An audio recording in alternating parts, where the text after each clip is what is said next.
Bienvenidos a La Cámara del Terror. Esta noche te traigo historias de traileros mexicanos que enfrentaron lo paranormal en las carreteras. Encuentros sin explicación en rutas que recorren día y noche. Antes de comenzar, más de la mitad de ustedes aún no están suscritos. Quiero pedirte un favor. Si te gusta el terror, suscríbete y deja tu like. Es gratis y me ayudas muchísimo a seguir trayéndote más historias como estas. Los traileros mexicanos pasan su vida en las carreteras, manejando trailers de carga por todo el país, cruzando desiertos, montañas, atravesando pueblos fantasma a las 3 de la mañana, durmiendo en sus cabinas en estacionamientos solitarios, siendo testigos de la México nocturna que la mayoría nunca ve. Viajan solos durante días, recorren las mismas rutas una y otra vez, conocen cada curva, cada gasolinera, cada tramo peligroso donde asaltan, donde accidentes fatales ocurren constantemente.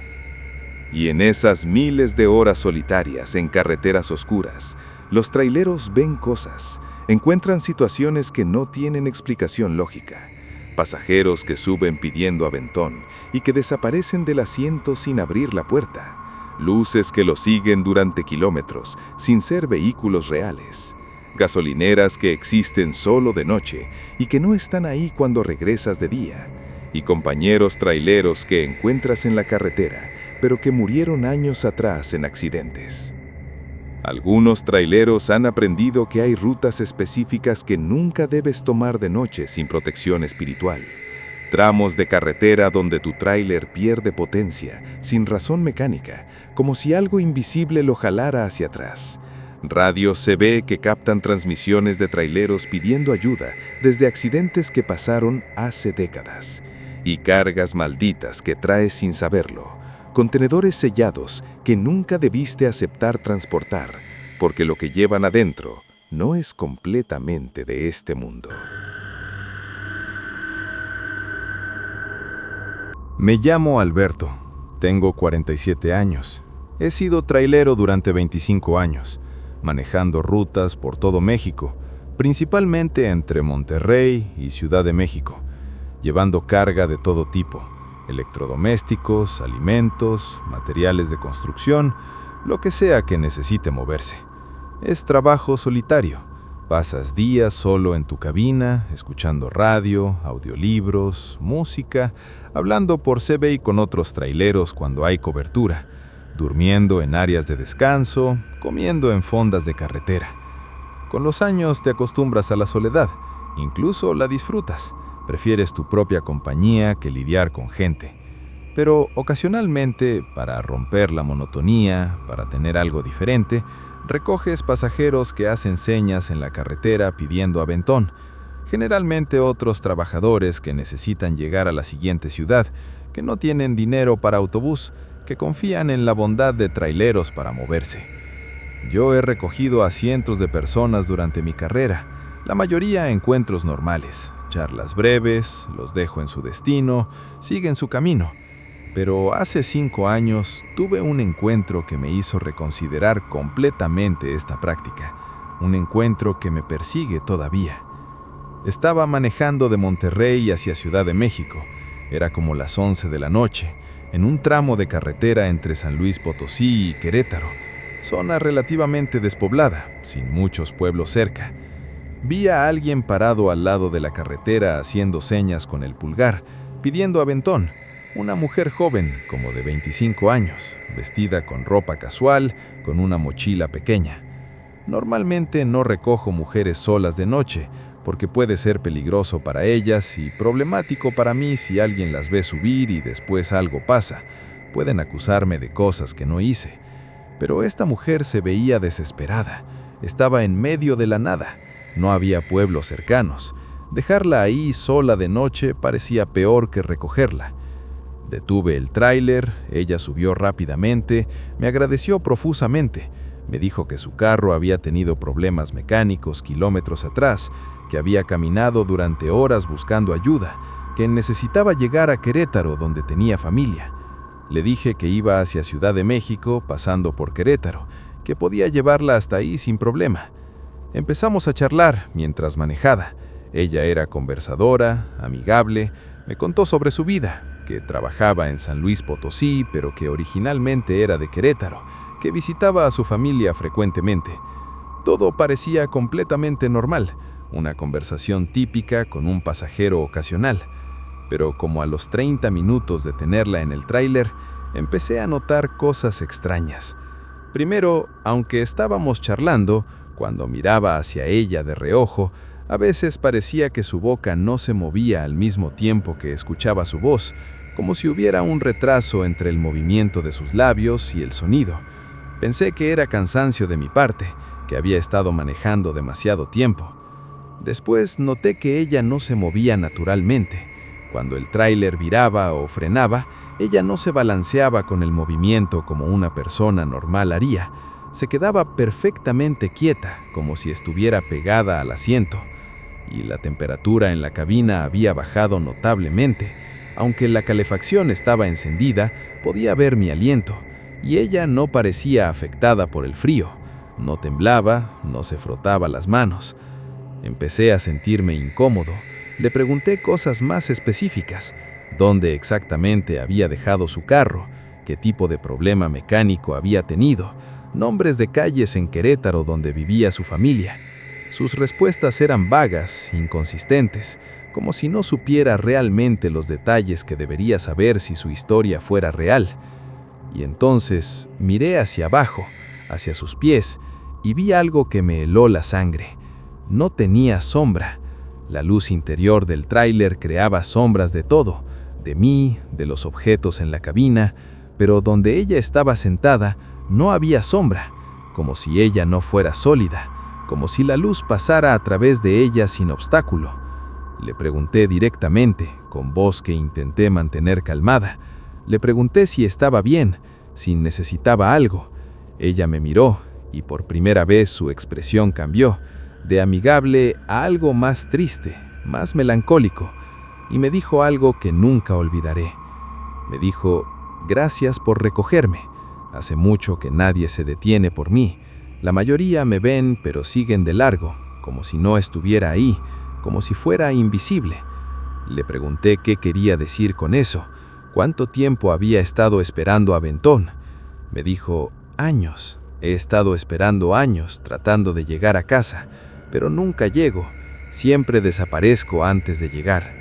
Empecé a sudar frío, entendiendo lentamente que lo que estaba sentado a mi lado no era una persona viva, no era una mujer que necesitaba Aventón, era algo más. Le pregunté directamente, le pregunté si ella estaba viva. Ella negó con la cabeza lentamente. Me dijo que había muerto en un accidente de carro en esta misma carretera hace 7 años, que había estado intentando llegar a Querétaro desde entonces, que su espíritu quedó atrapado en la carretera, repitiendo eternamente el intento de volver a casa. No supe qué decir. Parte de mí quería detener el tráiler y echarla, pero otra parte sentía compasión profunda. Ella no parecía malévola, solo perdida, atrapada. Le pregunté si había algo que pudiera hacer para ayudarla, para liberarla. Ella me dijo que si pudiera llegar a Querétaro, si pudiera ver su casa una vez más, tal vez podría descansar, tal vez podría dejar de estar atrapada. Decidí continuar, llevarla hasta donde había pedido, aunque sabía que era fantasma, aunque sabía que probablemente desaparecería antes de llegar, como ella había dicho.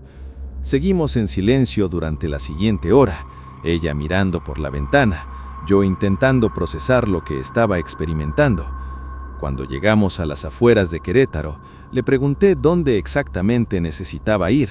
Me dio una dirección, la puse en mi GPS, la seguí. Llegamos a una calle residencial tranquila. Me señaló una casa específica. Me dijo que esa era su casa, donde había vivido con su esposo antes del accidente. Detuve el tráiler frente a la casa, y ella me agradeció de nuevo. Abrió la puerta de la cabina, bajó y caminó hacia la casa. La observé caminar, esperando que desapareciera en cualquier momento, pero llegó hasta la puerta. Se quedó parada ahí un minuto, tocándola con su mano, aunque nadie respondió, porque era como las 2 de la mañana. y después, lentamente, su figura empezó a volverse transparente, a desvanecerse, hasta que simplemente ya no estaba. Había desaparecido completamente frente a la puerta de su casa. Sentí tristeza profunda, esperando que finalmente hubiera encontrado paz, que hubiera podido descansar después de años de estar atrapada. Arranqué el tráiler, seguí hacia Ciudad de México, y pensé que eso era el final de la historia.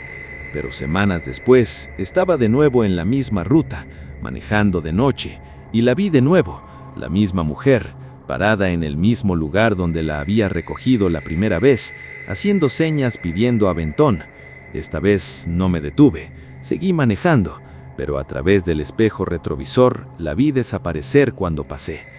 Y he vuelto a verla en viajes posteriores, siempre en el mismo lugar, siempre de noche, siempre pidiendo aventón, atrapada en su loop eterno, repitiendo el intento de llegar a casa que nunca se completa permanentemente. He aprendido que cuando recoges pasajeros en carreteras de noche, especialmente en tramos donde accidentes fatales son comunes, no siempre puedes estar seguro si la persona que sube está viva o muerta, si necesita llegar a un destino real o si está atrapada eternamente intentando completar un viaje que su muerte interrumpió, y que incluso si ayudas a un fantasma a llegar donde necesita ir, no siempre es suficiente para liberarlo. Algunos están tan atrapados en su trauma, en su loop, que repetirán lo mismo eternamente sin importar cuántas veces lleguen a su destino. Me llamo Miguel. Tengo 52 años. He sido trailero durante 30 años. He manejado prácticamente todas las carreteras principales de México. Conozco las rutas como la palma de mi mano. Sé dónde están las buenas gasolineras, las fondas confiables, los talleres mecánicos honestos. Todo lo que necesitas saber para sobrevivir como trailero. Pero hace 8 años, en una ruta que había manejado cientos de veces, entre Guadalajara y Mazatlán, tuve una experiencia que me hizo cuestionar si realmente conocía tan bien las carreteras como pensaba. Si había lugares que solo existen en ciertas condiciones, en ciertos momentos, lugares que no están en mapas porque no están siempre ahí. Estaba manejando de noche, como a las 2 a.m., en un tramo montañoso entre Tepic y Mazatlán, zona con muchas curvas, con niebla frecuente, con señal de celular intermitente. Llevaba carga pesada, materiales de construcción, y el tráiler estaba consumiendo diésel más rápido de lo que había calculado, probablemente porque las subidas constantes exigían más del motor. Revisé mi medidor de combustible y vi que estaba peligrosamente bajo, menos de un cuarto de tanque, suficiente para tal vez 50 kilómetros más, pero según mi conocimiento de la ruta, la siguiente gasolinera estaba a 70 kilómetros. Empecé a preocuparme, porque quedarme sin diésel en medio de la montaña de noche sería peligroso. Tendría que llamar grúa, esperar horas, perder tiempo y dinero. Pero entonces, como 15 minutos después, vi luces adelante, luces de una gasolinera, algo que no esperaba porque sabía que no debía haber ninguna en este tramo. Pensé que tal vez habían abierto una nueva desde la última vez que había pasado por aquí, o que había olvidado que existía una aquí. Me acerqué y era una gasolinera de aspecto viejo, con estilo de los años 70s u 80s, con bombas antiguas, con un edificio pequeño que parecía ser tienda y oficina, con un letrero que decía Gasolinera El Descanso en letras descoloridas. Había un solo empleado visible, un hombre mayor como de 60 años, parado junto a las bombas, esperando. Entré al área de carga, detuve el tráiler, bajé de la cabina y el hombre se acercó con sonrisa amigable. Me preguntó cuánto necesitaba. Le dije que llenara el tanque, que pagaba en efectivo. Él asintió, empezó a bombear diésel en mi tanque y mientras lo hacía, miré alrededor de la gasolinera. Todo se veía viejo pero bien mantenido, limpio, como si esta gasolinera estuviera atrapada en el tiempo, sin modernizarse en décadas, pero sin deteriorarse tampoco. No había otros vehículos, solo mi tráiler. No había otros empleados visibles, solo este hombre mayor.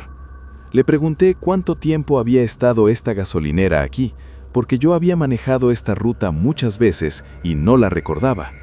Él me dijo que había estado aquí desde los años 70, que su familia la había operado durante generaciones, que servían principalmente a traileros y viajeros nocturnos que necesitaban combustible o descanso en este tramo difícil de la carretera. Cuando terminó de llenar el tanque, me dio el total, pagué en efectivo y él me dio recibo escrito a mano, no impreso como las gasolineras modernas, solo un papel con el monto y su firma. Me ofreció café gratis de la tienda, dijo que acababa de hacer una olla fresca, que muchos traileros apreciaban café caliente en noches de montaña frías. Acepté, entré a la tienda y el interior era como museo, productos viejos, marcas que no había visto en años, un refrigerador antiguo con refrescos en botellas de vidrio, un mostrador de madera con caja registradora mecánica. Me sirvió café en taza de cerámica, hablamos un poco más, él me contó historias de traileros que habían parado aquí durante décadas, de accidentes que habían presenciado en la carretera cercana, de cómo las cosas habían cambiado con los años. Bebí el café, que estaba sorprendentemente bueno, le agradecí, volví a mi tráiler, arranqué y continué mi viaje. Pensé que había tenido suerte de encontrar esta gasolinera justo cuando la necesitaba. Mentalmente hice nota de recordar que existía para futuros viajes. Llegué a Mazatlán sin problemas, descargué mi carga, descansé y 2 días después hice el viaje de regreso, Mazatlán a Guadalajara. Estaba ansioso por parar de nuevo en la gasolinera El Descanso, tal vez comprar más café, tal vez charlar más con el hombre mayor que la operaba. Pero cuando llegué al área donde debería estar, no había nada, solo carretera, sin gasolinera, sin edificio, sin luces, nada. Pensé que tal vez me había pasado, que había confundido la ubicación, así que di vuelta en el siguiente retorno, volví lentamente, buscando cuidadosamente, pero definitivamente no había gasolinera en ningún lugar de ese tramo. Me detuve en el siguiente pueblo, pregunté a locales si conocían la gasolinera El Descanso en la carretera hacia Tepic. Me miraron confundidos, dijeron que no había gasolinera con ese nombre, que la gasolinera más cercana en esa dirección estaba a 70 kilómetros, como yo había pensado originalmente. Busqué el recibo que el hombre me había dado, lo encontré en mi cartera y cuando lo miré con más atención, noté que la fecha escrita era de 1985, no de la fecha actual. Eso no tenía sentido. El papel se veía viejo, pero no tanto como para ser de décadas, y el hombre me había dado este recibo 2 días antes, no en 1985. Empecé a buscar información en internet, pregunté en grupos de traileros en Facebook, describí la gasolinera, su ubicación aproximada, el nombre, y varios traileros respondieron, dijeron que conocían historias sobre esa gasolinera, que era leyenda entre traileros veteranos, que supuestamente existió en los años 70 y 80, que había sido operada por una familia hasta que hubo un accidente terrible.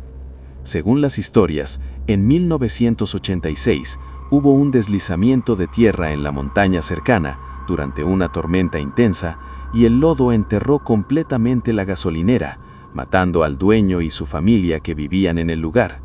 La gasolinera nunca fue reconstruida, el área fue limpiada pero dejada vacía, y eventualmente la carretera fue remodelada, cambiando ligeramente su curso. Pero traileros reportaron ocasionalmente ver la gasolinera de noche, especialmente cuando necesitaban combustible desesperadamente, especialmente cuando estaban en peligro de quedarse varados. Algunos paraban, llenaban sus tanques, pagaban y recibían recibo con fechas de los años 80, bebían café que sabía real y aprendí a no cuestionar demasiado, a simplemente agradecer que existía este lugar, este servicio fantasma que ayudaba a traileros en problemas, que operaba desde más allá de la muerte, desde más allá del tiempo normal. Otros traileros me han contado historias similares de gasolineras, fondas, talleres mecánicos que aparecen cuando los necesitas, pero que no existen en mapas, que no están ahí cuando regresas buscándolos. Yo aprendí que las carreteras mexicanas tienen lugares que existen entre realidades, servicios que continúan operando aunque los que los operaban hayan muerto, aunque los edificios hayan sido destruidos, porque la necesidad de los viajeros es tan grande, tan desesperada, que llama a estos lugares de vuelta a la existencia, temporalmente, lo suficiente para salvar a alguien de quedarse varado, lo suficiente para continuar el servicio que habían brindado en vida, eternamente. Me llamo Fernando, tengo 41 años. He sido trailero independiente durante 15 años. Trabajo para mí mismo, consigo mis propios clientes, negocio mis propias tarifas, transporto lo que sea legal y que quepa en mi tráiler. Es trabajo duro pero rentable si sabes cómo manejarte, si construyes buena reputación, si entregas a tiempo, sin daños. Hace 3 años, durante una temporada lenta donde no tenía muchos trabajos, recibí llamada de un cliente nuevo, alguien que había sido referido por otro cliente satisfecho, pidiendo cotización para transportar un contenedor de Veracruz a Tijuana. Cruce de país completo, viaje de varios días, pago generoso, el doble de lo que normalmente cobraría por esa ruta. Eso debería haber sido señal de advertencia. Cuando alguien ofrece pagar el doble sin negociar, generalmente significa que hay algo irregular con la carga, algo que la mayoría de traileros rechazarían. Pero yo estaba en necesidad de dinero. Tenía pagos atrasados, así que acepté, después de preguntar qué contenía el contenedor. El cliente me dijo que era equipo médico, maquinaria especializada para un hospital en Tijuana, que era urgente, que pagaba extra por velocidad y discreción. Me dio documentación que parecía legítima, permisos de transporte, facturas, todo en orden. Acepté el trabajo, firmé contrato, recibí anticipo del 50%. Fui a Veracruz a recoger el contenedor. Era un contenedor estándar de 20 pies, sellado, con candado industrial, sin marcas específicas de compañía. Los trabajadores del puerto lo cargaron en mi tráiler, me dieron los papeles y me advirtieron algo extraño. Me dijeron que bajo ninguna circunstancia debía abrir el contenedor durante el viaje, que estaba sellado por razones de seguridad del equipo médico, que si lo abría invalidaría los seguros y la garantía. Les dije que entendía, que no planeaba abrir nada, que solo iba a transportar de punto A a punto B. Arranqué el viaje, saliendo de Veracruz hacia la costa del Pacífico, ruta que tomaría aproximadamente 3 días de manejo con paradas para dormir. Las primeras 12 horas fueron completamente normales. Manejé a través de Veracruz hacia Puebla, sin problemas. Pero esa noche, cuando me detuve en un área de descanso para dormir en mi cabina, empecé a escuchar cosas que venían del contenedor detrás de mí. Ruidos, como golpes suaves, como si algo dentro del contenedor se estuviera moviendo, cambiando de posición.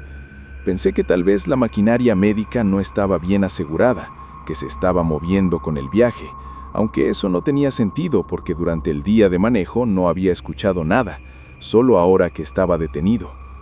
Los ruidos continuaron, volviéndose más frecuentes, más fuertes, no solo golpes, sino también lo que sonaba como rasguños, como si algo estuviera arañando el interior del contenedor intentando salir. Eso me puso incómodo, pero recordé la advertencia de no abrir, así que intenté ignorarlo. Puse música alta para cubrir el ruido, intenté dormir. Pero no pude dormir. Los ruidos eran demasiado perturbadores, demasiado persistentes. Y después escuché algo que me aterró completamente.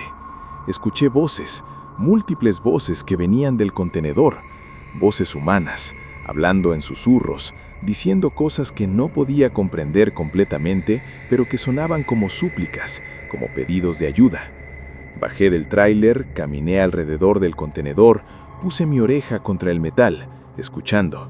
Las voces eran claras, definitivamente humanas, definitivamente reales, diciendo ayúdanos, sácanos, no podemos respirar. Entré en pánico, pensando que tal vez había sido engañado, que tal vez el contenedor no tenía equipo médico, sino personas, víctimas de tráfico humano, gente que necesitaba ayuda urgente. Llamé al cliente, le exigí que me dijera qué realmente había en el contenedor, le dije que escuchaba voces. Él se molestó, Me dijo que no había nada vivo en el contenedor, que lo que escuchaba probablemente era el sistema de refrigeración del equipo médico, que hacía ruidos extraños, que no me preocupara, que solo siguiera manejando. No le creí. Decidí que abriría el contenedor, que verificaría personalmente, porque si había personas ahí dentro, no podía simplemente ignorarlo, sería cómplice de crimen grave. Rompí el sello, corté el candado con herramientas que llevaba y abrí las puertas del contenedor. Y lo que vi me dejó paralizado. No había equipo médico, no había personas vivas, había ataúdes, docenas de ataúdes de madera apilados cuidadosamente, llenando todo el espacio del contenedor. Y algunos de los ataúdes tenían las tapas parcialmente abiertas, como si algo dentro hubiera estado empujando, intentando salir. Me acerqué a uno de los ataúdes abiertos, iluminé con mi linterna, y adentro había un cadáver, pero no un cadáver reciente, era un cuerpo momificado, preservado de alguna forma, con ropa antigua de principios del siglo XX, y lo más perturbador, los ojos del cadáver estaban abiertos, mirando hacia arriba, y cuando iluminé, juro que los ojos se movieron, que me miraron directamente. Cerré el contenedor inmediatamente, aterrado, sin saber qué hacer. Llamé al cliente de nuevo, le grité que me había mentido, que el contenedor estaba lleno de cadáveres, que qué diablos estaba transportando. Él permaneció calmo, me dijo que sí, que había mentido, que no era equipo médico, que eran restos humanos siendo transportados para reubicación, que era trabajo completamente legal, que tenía todos los permisos necesarios. Me envió documentos por correo electrónico y efectivamente, había permisos de transporte de restos humanos, autorizaciones de salud, todo aparentemente legítimo. Me explicó que estos eran cuerpos exhumados de un cementerio viejo en Veracruz que estaba siendo demolido para construcción, que estaban siendo reubicados a un cementerio en Tijuana donde descendientes de las familias habían pagado por nuevas sepulturas. Me calmé ligeramente, entendiendo que técnicamente no estaba haciendo nada ilegal, pero seguía perturbado por las voces que había escuchado, por los ojos que parecían moverse. Le pregunté por qué había escuchado voces, por qué parecía que los cuerpos estaban vivos. Él dudó, después me dijo algo que me heló. Me dijo que algunos de estos cuerpos habían sido enterrados de formas incorrectas, sin rituales apropiados, que algunos habían muerto de formas violentas o traumáticas y que sus espíritus probablemente estaban todavía atados a sus restos físicos, que estar perturbados, desenterrados, movidos, los había activado espiritualmente, que probablemente estaban confundidos, espantados, intentando comunicarse. Me dijo que siguiera el viaje, que no abriera el contenedor de nuevo, que los entregara en Tijuana, donde un grupo especializado se encargaría de reenterrarlos apropiadamente, con ceremonias religiosas que les darían paz. Me dijo que si los dejaba a medio camino, si abandonaba el trabajo, los espíritus quedarían atrapados sin descanso, sin forma de llegar a su destino final. No quería continuar, cada fibra de mi ser quería abandonar el tráiler y el contenedor ahí mismo, pero la culpa de condenar a esos espíritus a estar atrapados eternamente me pesaba. Decidí continuar, cerré bien el contenedor, volví a ponerle candado y seguí manejando. Las siguientes 2 noches fueron naiseria. Las voces continuaban cada vez que me detenía, ahora más desesperadas, más violentas, golpeando el contenedor con fuerza que lo hacía temblar. A veces podía ver abolladuras formándose desde dentro como si manos invisibles estuvieran empujando el metal. No dormí esas noches, solo manejaba, deteniéndome solo para diésel y comida rápida, queriendo terminar este trabajo lo más rápido posible. Otros traileros en áreas de descanso me miraban extraño. Algunos se acercaban preguntando si todo estaba bien, porque podían escuchar los ruidos que venían de mi contenedor. Les decía que solo era carga moviéndose, que no se preocuparan. Finalmente llegué a Tijuana. Fui a la dirección que el cliente me había dado, un cementerio a las afueras de la ciudad. Había un equipo esperando, sacerdotes, trabajadores funerarios, y rápidamente descargaron el contenedor. Lo abrieron, empezaron a sacar los ataúdes uno por uno. Cuando terminaron, uno de los sacerdotes se acercó a mí, me agradeció por completar el viaje a pesar de las dificultades. Me dijo que sabían que no había sido fácil, que los espíritus de los muertos estaban perturbados, que habían hecho el viaje conscientes, espantados, pero que ahora serían puestos a descansar apropiadamente. Recibí el pago final, salí de ahí lo más rápido posible, y juré nunca más volver a aceptar trabajos sin verificar completamente qué estaba transportando. Pero el daño ya había sido hecho. Durante semanas después, seguí escuchando las voces en mi cabina, aunque el contenedor ya no estuviera ahí. Seguí viendo sombras en mis espejos retrovisores, seguí sintiendo presencias que me habían seguido desde ese viaje. Tuve que buscar ayuda espiritual. Fui con una curandera que me hizo limpias, que me dijo que había quedado marcado por haber transportado a los muertos perturbados, que algunos de sus espíritus se habían aferrado a mí durante el viaje, que necesitaba múltiples ceremonias para limpiarme completamente.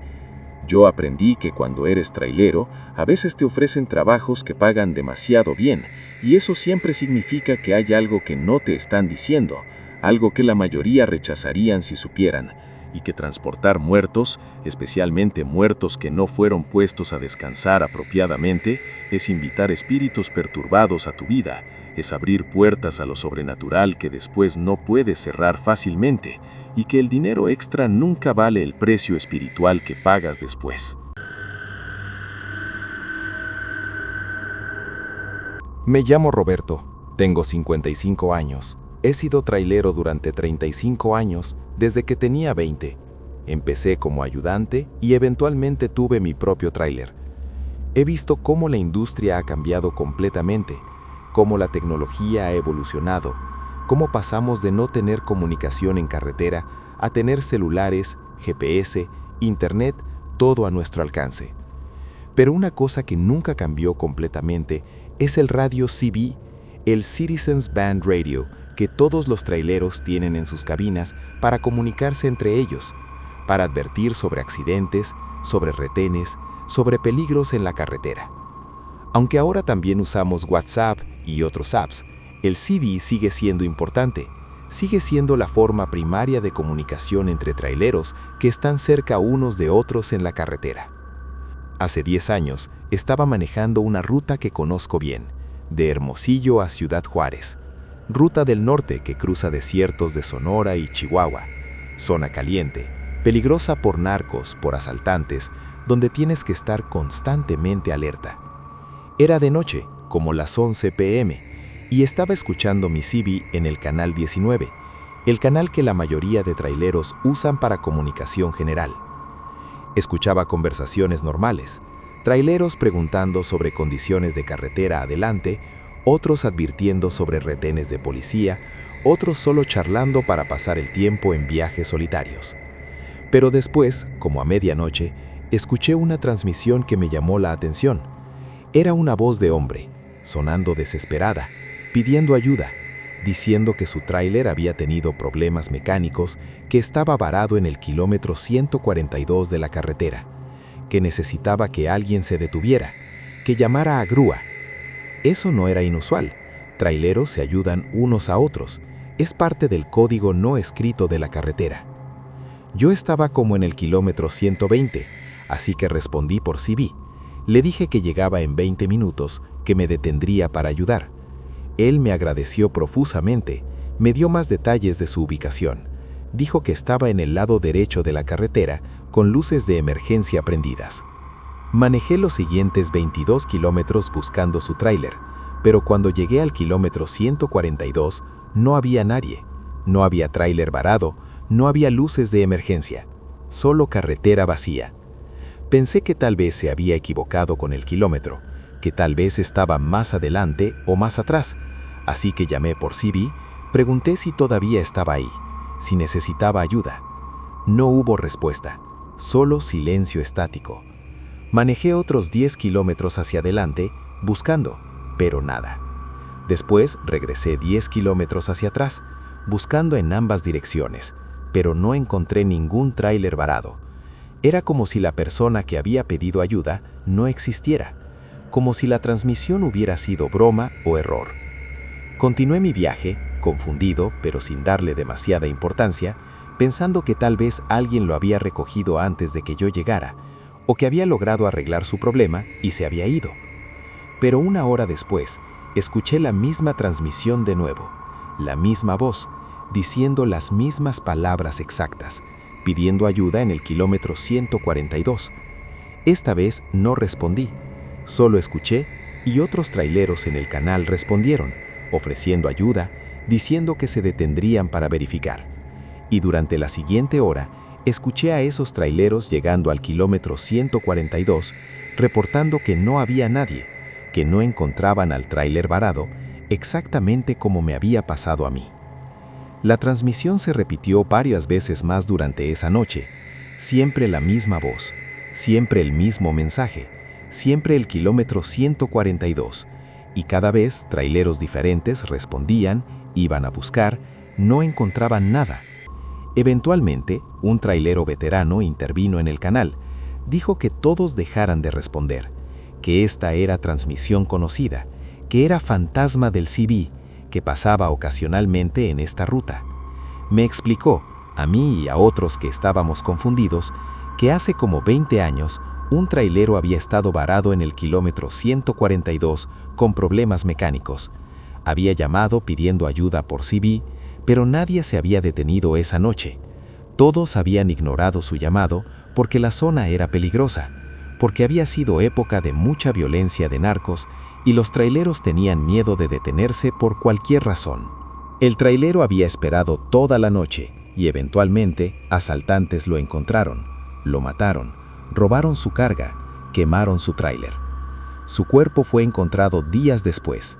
Y desde entonces, ocasionalmente, especialmente en noches que coincidían con aniversarios de su muerte, su transmisión de CB se repetía, como regrabación fantasma, como eco del pasado, su última llamada pidiendo ayuda que nunca llegó, repitiéndose eternamente. El veterano nos advirtió que nunca respondiéramos a esa transmisión, que era trampa espiritual, que si te comprometías a ayudar, quedarías atado a su tragedia de alguna forma, que algunos traileros que habían respondido habían tenido problemas después, accidentes inexplicables, problemas mecánicos que los dejaban varados exactamente en el kilómetro 142, como si el fantasma los arrastrara al mismo destino que él había sufrido. Eso me aterró, porque yo había respondido, yo me había comprometido a ayudar, aunque no había llegado físicamente al kilómetro 142 cuando escuché la primera transmisión. Me pregunté si eso contaba, si estaba en peligro. El veterano me dijo que probablemente no, que mientras no me hubiera detenido en ese kilómetro específico, respondiendo a su llamado, probablemente estaba bien, pero recomendó que hiciera una limpia cuando llegara a mi destino, que no arriesgara. Seguí su consejo. Cuando llegué a Ciudad Juárez, busqué una señora que hacía limpias, le expliqué lo que me había pasado, ella hizo ceremonia con humo de copal, con hierbas, rezó oraciones de protección, me dio un amuleto para colgar en mi cabina. Desde entonces, he escuchado esa transmisión fantasma varias veces más en viajes por esa ruta. Siempre reconozco la voz, siempre reconozco el mensaje, pero nunca respondo. Solo escucho con tristeza, sabiendo que ese hombre está atrapado eternamente en su último momento de desesperación, repitiendo su llamada que nadie respondió a tiempo para salvarlo. Y he escuchado historias de otros traileros sobre transmisiones fantasmas en diferentes rutas, voces de traileros muertos que siguen transmitiendo por CB pidiendo ayuda que ya no puede cambiar su destino, advirtiendo sobre peligros que ya los mataron, o simplemente haciendo compañía a los vivos porque la soledad de la carretera persiste incluso después de la muerte. Yo aprendí que el CB no solo transmite en el presente, a veces captura ecos del pasado, transmisiones de personas que murieron en las carreteras, pero cuyas últimas palabras quedaron grabadas en las ondas de radio, repitiéndose para siempre, y que como trailero debes aprender a distinguir entre llamadas reales de ayuda y llamadas fantasmas, porque responder a las equivocadas puede arrastrarte a tragedias que ya pasaron, pero que siguen activas en algún nivel espiritual, esperando nuevas víctimas para repetir el ciclo.